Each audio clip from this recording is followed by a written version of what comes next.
Hello, crypto enthusiasts. Welcome back to my YouTube channel where we explore the world of blockchain and digital asset. Today, we're diving into one of the OGs of the crypto wallet, the Mycelium wallet. Let's see if it still holds up in 2024. For those who don't know, Mycelium wallet has been around since 2008, making it one of the oldest crypto wallets in the game. It's primarily a mobile wallet available on Android and iOS. It's trusted by millions of users and is especially popular among Bitcoin enthusiasts. Let's break it down into three key areas: security, features, and user experience. First up, security. Mycelium is a non custodial wallet, which means you hold your private keys.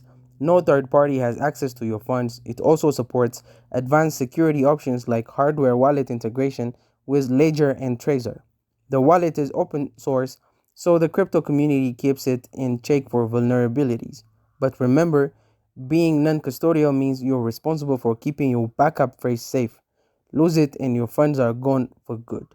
Next, features: Mycelium supports Bitcoin, Ethereum, and ERC20 tokens. It's not the most multi-chain wallet out there, but for Bitcoin maximalists, it's a dream. The wallet includes a built-in marketplace for buying and selling Bitcoin directly with other users. Plus, you can connect to hardware wallets and even cold storage. One standout feature: the wallet's advanced transaction option. You can customize fees, which is great for saving on gas during those high traffic times. Lastly, user experience. Mycelium has a clean interface, but it's definitely designed with experienced crypto users in mind. Beginners might find the lack of handholding a bit intimidating. The app is reliable, though with fast transaction updates and minimal bugs. So is Mycelium wallet worth it? If you are a Bitcoin purist or need a solid secure wallet with advanced features, it's a fantastic choice.